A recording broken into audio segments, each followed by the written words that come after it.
today, guys. Okay, we got Gump here. Yeah, we got the cardboard cutout version of Gump. You know, we couldn't get the 3D Gump today. Anyways, Gump, how have you been, man?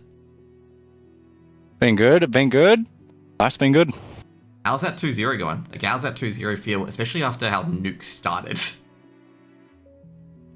Yeah, not gonna lie, it was kind of hoping we needed to win pistol there on going CT nuke. Was a bit nervous, but I don't know. CT boys locked in. Love to see it. I gotta say, like, you know, Mantra, obviously, they had 2 wins, obviously, with Vantage forfeiting yesterday. What was your mindset going into that game? Did you think Mantra were gonna fall apart, or were you expecting, you know, Cheeseball's lot to be just, like, super locked in?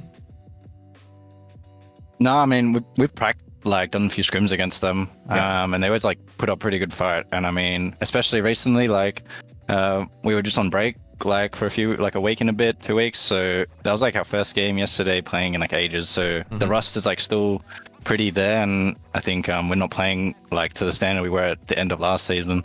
So it's like we knew we'd like really have to lock in, because especially with the way the results are going this season, like you need every map, and like you really can't like lose a single map and lose focus. Like even like a single half, you could just get like 10-1 like we did yesterday, and then 11-1, then it's like you can't really, you know, do much at that point. So yeah, I think you like really need to lock in, so every match you like can't mess around, you gotta like play serious. Yeah, I was gonna say, because this has been like a season where it's just gone all topsy-turvy. I mean, DX8 took a map of BNK, now DX8 took a map of Rooster. Like, these tie breaks are gonna be absolutely crazy, where it's just gonna be like, it's just gonna be hell for leather. You don't know where you're gonna get relegated, you're gonna get put to playoffs. Just everyone's beating everyone at this stage. How do you feel about that in particular? Like, is it good or is it bad? Like, how do you take it? Well, I think this season there's a lot of like roster instability with the other teams. I think we've done like pretty well, so I think that's like kind of a lot of the reason for it. But I think it's good for the scene. Like, it proves that like the level I think has definitely risen in the last like year and a half compared to where we had just like 3 teams like no one else could even get close to beating, you know? Yeah. So I think it's like a lot better for that. And then in terms of like for the season, like our perspective, like I think we just have to focus on us really. We don't really care about these other results, because if we win our games, then we'll be in the top 5. So Yep. Also as well, do you think the level's going to rise up once the rumored Talon roster is going to come back in? Because eventually they'll probably jump into the ESL AU scene, most likely. yeah, I mean, I think any like orgs like investing is like going to be good. People playing like at least like more than they should be, like more than they were, getting while they're getting paid. Like, you're definitely able to get better, and especially I think that team's like going to be boot camping and stuff. So like they're going to bring back experience, which makes everyone else better. So I think like, yeah, it's always good. Always love seeing people like succeed like that, and coming from Australia or New Zealand. So from your personal point of view, with your like how your career built up, because I remember, I'm trying to remember the first game I casted of you, okay? Because that Guag was the first person to say, "Good save, Gump," and it was a round where you clutched a 1v2. Like, how has it been your career so far? You've been in, I believe you were in Chiefs at one stage, DGG in another. Yeah. Yeah. How's it been? Like, what's the best team that you learnt the most from in particular? I think like learning like at least getting to like a decent Div 1 level. I think that most of that was on like Skyfire with like Mizzy and Licky. Yep. And then I think like getting like an extended understanding of the game, that was definitely like on Chiefs. I think Blitz, Soju, and like all those like older players were really good to play with, and Hugh especially as well. Like those type of guys were really good to play with, and taught me a lot about how I see the game. Yep. Where do you think Mindfreak's going to end up this season in particular?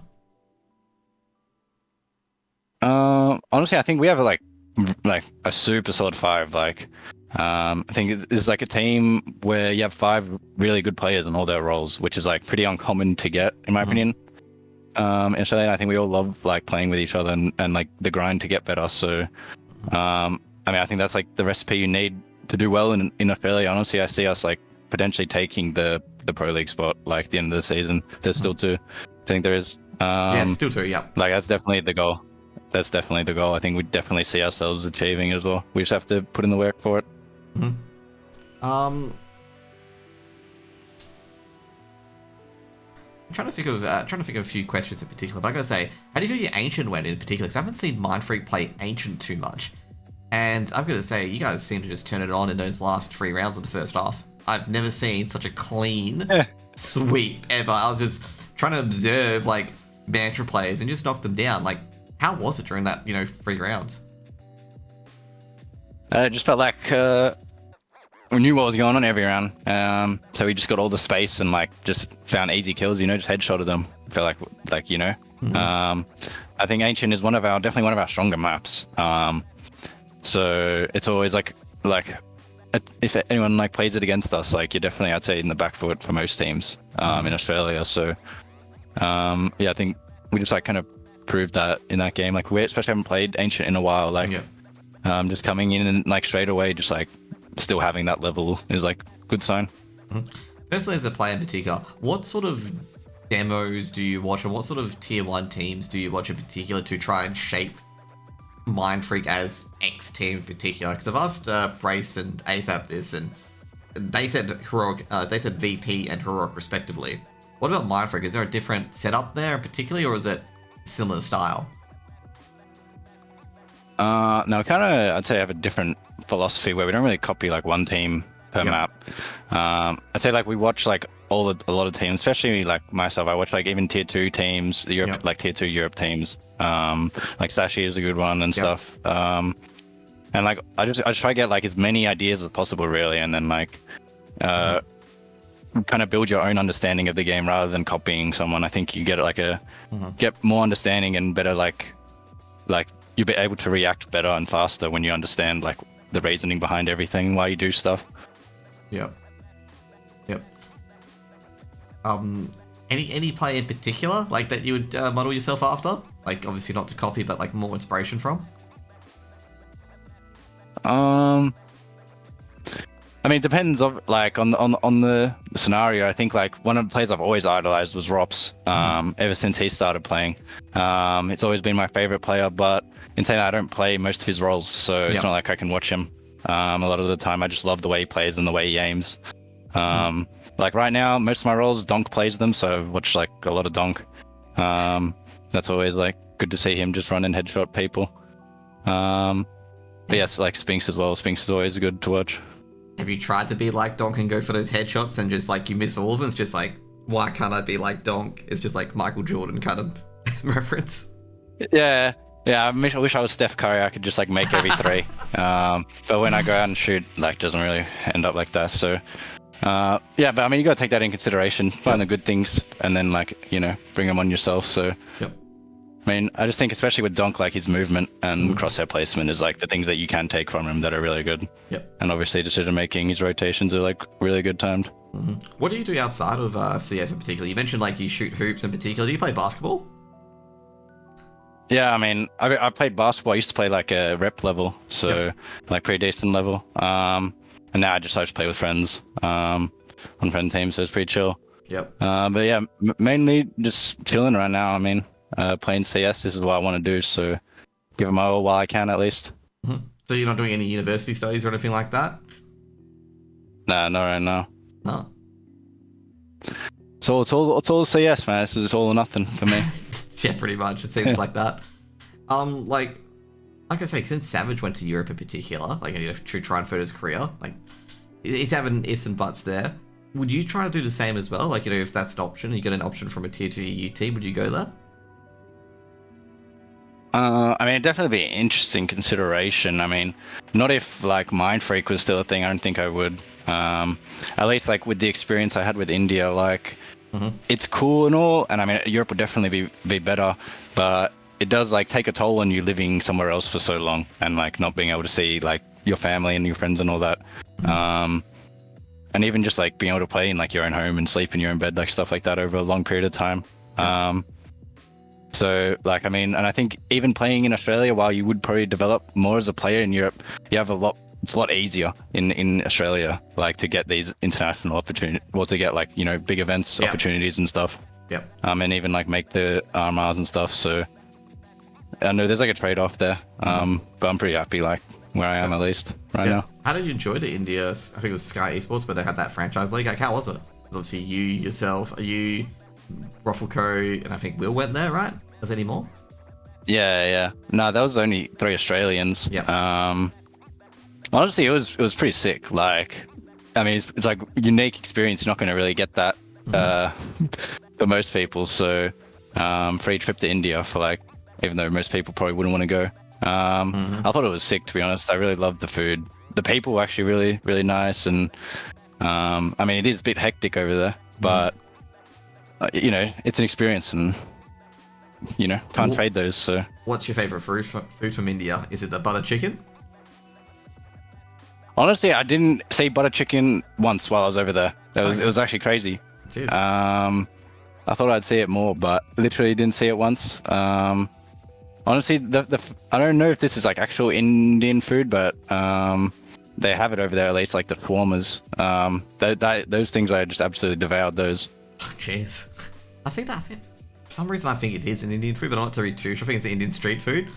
But like, how's the CS2 there, particularly in India? Is it different to Australia in a way? Did you learn anything new in particular? It's like unique to that scene in general, or? Well, I think like the biggest difference over there is like the money over there they actually have is crazy. Like the level of CS we have here is definitely better, but then the level of investment they have over there is like super insane. So they have like 5 teams pretty much, or 5 like sets of players that are like full time playing the game, like, and all of those teams have like boot camp facilities, like full houses, that are like really nice, and like they actually like take care of their players. So I think like they have a really good scene where like the players are just gonna get like really better and better. And there is a big market for an FPS game over there, especially like Valorant's kind of dying right now. And they have a huge like mobile scene, which is like actually insane. Like scrims over there, like for this like PUBG mobile game, get like 250k viewers, like scrims. So it's just like mental. Like they have the audience there, so I think it's gonna be pretty crazy eventually. So like any players in particular that, you know, things to watch out for India, like any Indian CS players in particular to watch out for, like, you know, on the scene, like they could prop up in Europe, pop up in a tier 2 team. I reckon Fired Up definitely, like he was on my team in Revenant. I think like Fired Up definitely has potential. I mean, playing on God's Reign right now. I think they're like the best team in India. Maybe True Rippers would be up there as well. But Fired Up, in my opinion, is really good with duo. Really, like, just doesn't miss really, and has a really good like understanding, just instinctually of the game. So good signs, I reckon. Do you think if you guys make it through to Asia Armada, you might take on God's Reign? Oh, I reckon their route is a lot tougher than ours to get there, because I think they have to go through the whole Asia call. I'm not really sure how it works actually, but they might have to play either the Middle Eastern team or something, or they might even play the SEA teams. I'm not actually sure how it works for them. Last time it worked like this, you had the Mongolian scene, and then you had the China scene, then you had the rest of Asia, which contains Southeast Asia and God's Reign, and then you had the Middle Eastern scene. So you had 2 from there, 1 from OCE. Okay. And that's how that worked. Like the Mongolian scene was separate from God's Reign, because it's a very weird one. We're not sure how this one's gonna go. But yeah, you get your point. Like if they get chucked in with like, you know, Mongols, Atox and stuff like that, they're not gonna make it in. Yeah. But if they get like an Asian qualifier, then they definitely have a good chance, I reckon. Yep. Overall, I gotta say, like, with this chaos that's going on at the moment, who do you expect to nab that 2nd or 3rd spot in the OCE scene, given that everyone's beating everyone? Like, any picks other than your own team, okay? Well, I mean, I think for like the 3rd best team, because I think Rooster you definitely have to consider. Yeah. Like they're definitely gonna be contending. I think losing Nedic is like pretty big loss for them, but has to like, you know, no noobs. So, and then I think like honestly, I think I see like B&K after like 3 months when Brace gets time to like do his thing with the players that he has. Yeah. Because I think like all his teams after like, you know, over time get better. And that's like pretty much happened with all of his teams. So I think they're like pretty reliable. I think it'll end up looking the same way it did before, just with different players really. And I think there is a lot more chance for upsets. Like I think they won't be as dominant as it ever was. I think Arcade will always be able to contest. I think KZG will be able to contest maps and stuff like that. Vantage as well. Anyways, anything you want to say to your fans before we cut this interview off in particular? Like, you know, the lovely players of Mindfreak and also the fans of Mindfreak. As always, can't stump the Gump. Thanks to all the fans, if there are any. Appreciate it. Thanks for watching the game. Let's go. Let's go! Come on. More emphasis, come on. Let's go. Let's go. You know what? You have to win a major first, okay? Then you're back. Let's go! You'll be full Cadian, mate. Yeah, if I ever win a major, you'll see me. I'll really give it my all then. Try to not damage the equipment, okay? Cool, it won't be safe, bro. Anyways, good having you on, and thanks for coming on, by the way. Have a good one, Gump. Thank you. Thank you for having me. Have a good one as well. Alright, see ya. See ya.